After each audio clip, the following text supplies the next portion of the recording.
شیخ عبدالعزیز بن عبداللہ بن باز رحمہ اللہ الدروس المہمہ لعامۃ الامہ کے 14ویں درس میں کہتے ہیں الدرس الرابع عشر نواقض الوضوء، یعنی 14واں درس وضو کو توڑنے والی چیزیں۔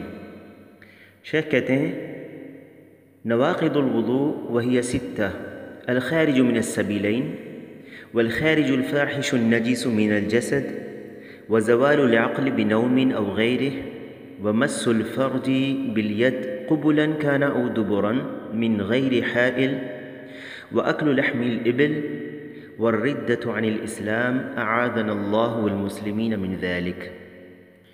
شیخ کہتے ہیں وضو کو توڑنے والی 6 چیزیں ہیں۔ سبیلین سے کچھ خارج ہونا، جسم سے بہت زیادہ نجاست کا خارج ہونا، نیند وغیرہ سے عقل چلی جانا، ہاتھوں سے بغیر کسی حائل کے آگے یا پیچھے کی شرمگاہ کو چھونا، اونٹ کا گوشت کھانا، مرتد ہو جانا۔ اللہ تعالی ہمیں اور تمام مسلمانوں کو اس سے محفوظ رکھے۔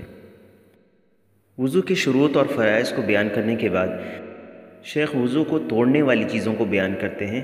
کہتے ہیں نواقض الوضوء وہی ستہ، یعنی وضو کو توڑنے والی 6 چیزیں ہیں۔ نواقض الوضوء یعنی مفسداتہ، جو اسے فاسد کر دے یا توڑ دے۔ اور اس میں سب سے پہلے بیان کرتے ہیں، کہتے ہیں الخارج من السبیلین، یعنی سبیلین سے کچھ خارج ہونا، اور سبیلین سے مراد ہے پیشاب یا پیخانے کی جگہ سے کچھ خارج ہونا۔ تو اگر کوئی بھی چیز سبیلین سے خارج ہوتی ہے، جیسے پیشاب، پیخانہ، ہوا، خون، منی یا مذی وغیرہ، تو اس سے وضو ٹوٹ جاتا ہے۔ اور اس کی دلیل اللہ سبحانہ وتعالی کا فرمان ہے او جاء احد منکم من الغائط، یا تم میں سے کوئی قضاء حاجت سے آیا ہو۔ اور نبی صلی اللہ علیہ وسلم کا فرمان ہے ولیکن من غائط وبول ونوم۔ دوسری چیز شیخ بیان کرتے ہیں الخارج الفاحش النجس من الجسد، جسم سے بہت زیادہ نجاست کا خارج ہونا، یعنی سبیلین کے علاوہ جسم میں کسی اور جگہ سے بہت زیادہ اگر نجاست نکل جاتی ہے، یا کم مقدار میں بھی کسی اور راستے سے سبیلین سے عام طور پر خارج ہونے والی چیزیں اگر نکل جاتی ہے تو اس سے وضو ٹوٹ جائے گا۔ مثلا پیشاب کو مثانہ کے ذریعے ٹیوب سے نکال لیا جانا، تو اس سے وضو ٹوٹ جائے گا۔ پھر شیخ کہتے ہیں زوال العقل بنوم او غیرہ، یعنی نیند وغیرہ سے عقل چلی جانا، کیونکہ نیند کی حالت میں حدث کا اندیشہ ہوتا ہے، اور یہ نیند میں سویا شخص محسوس نہیں کرتا اور اس کا وضو ٹوٹ سکتا ہے۔ لیکن اگر نیند ہلکی ہے یا کسی کو اونگ آ رہی ہے تو اس سے وضو نہیں ٹوٹے گا، کیونکہ صحابہ مسجد میں نماز کا انتظار کرتے تھے اور انہیں بیٹھے بیٹھے اونگ آتی تھی، اور وہ نبی صلی اللہ علیہ وسلم کے آنے کے بعد نماز پڑھتے تھے بغیر نیا وضو کیے ہوئے۔ تو اونگ یا ہلکی نیند سے وضو نہیں ٹوٹتا ہے، بلکہ گہری نیند سے وضو ٹوٹ جاتا ہے، جس میں انسان اپنے آس پاس کی چیز محسوس نہ کرے۔ اور اسی طرح جنون یا پاگل پن اور نشے کی حالت یا بے ہوشی سے وضو ٹوٹ جائے گا۔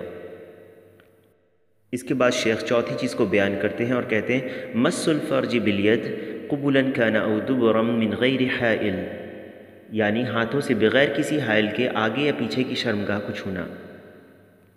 یہ شیخ رحمہ اللہ کا اختیار ہے، اور جمہور علماء بھی یہی کہتے ہیں کہ اگر بغیر کسی حائل کے انسان اپنی شرمگاہ کو چھو لیتا ہے اپنے ہاتھوں سے تو پھر اس کا وضو ٹوٹ جائے گا۔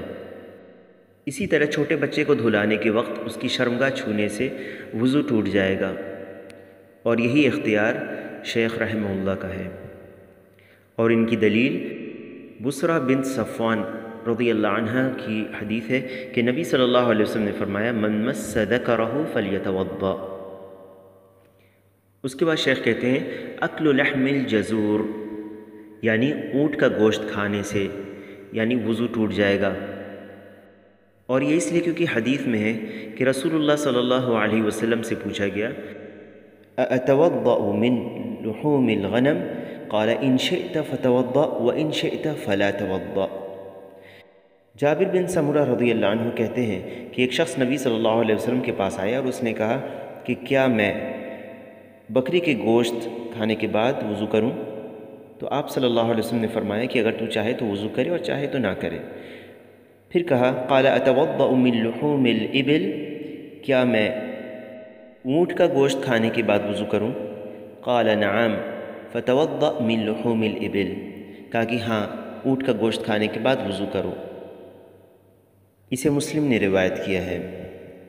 پھر شیخ کہتے ہیں الردۃ عن الاسلام اعاذنا اللہ والمسلمین من ذلک، یعنی مرتد ہو جانا، اللہ تعالی ہمیں اور تمام مسلمانوں کو اس سے محفوظ رکھے، کیونکہ مرتد ہونے سے تمام عمل حبط ہو جاتے ہیں اور باطل ہو جاتے ہیں۔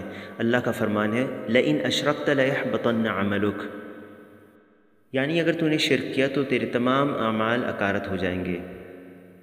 پھر شیخ کہتے ہیں تنبیہ ہام اما غسل المیت فالصحیح انه لا ينقض الوضوء وهو قول اکثر اہل العلم لعدم الدلیل على ذلك، لكن لو اصابت يد الغاسل فرج الميت من غير حائل وجب عليه الوضوء، والواجب عليه الا يمس فرج الميت الا من وراء حائل، یعنی میت کو غسل دینے میں صحیح بات یہ ہے کہ اس سے وضو نہیں ٹوٹتا، اور یہی قول اکثر اہل علم کا ہے کیونکہ اس کی کوئی دلیل نہیں ہے۔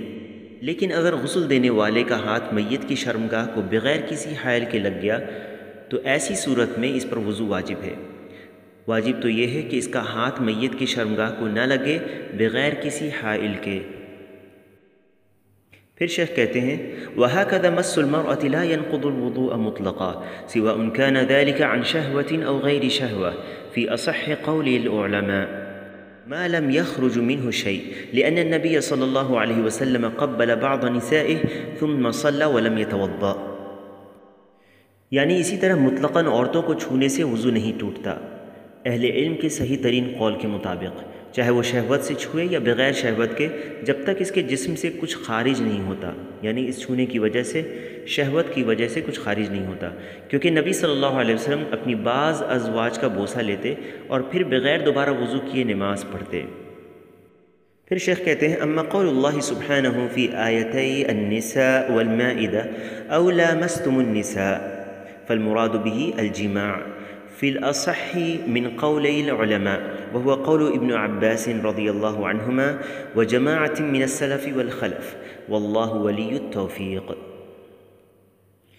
یعنی رہا اللہ سبحانہ وتعالی کا فرمان سورۃ النساء اور المائدہ کی آیتوں میں او لامستم النساء، یعنی اور تم نے عورتوں کو چھوا ہو، تو اس سے مراد جماع ہے علماء کے صحیح ترین قول کے مطابق، اور یہی قول ابن عباس رضی اللہ عنہما کا ہے، اور یہی سلف اور خلف کی ایک جماعت کا قول ہے، اور اللہ تعالیٰ ہی توفیق دینے والا ہے۔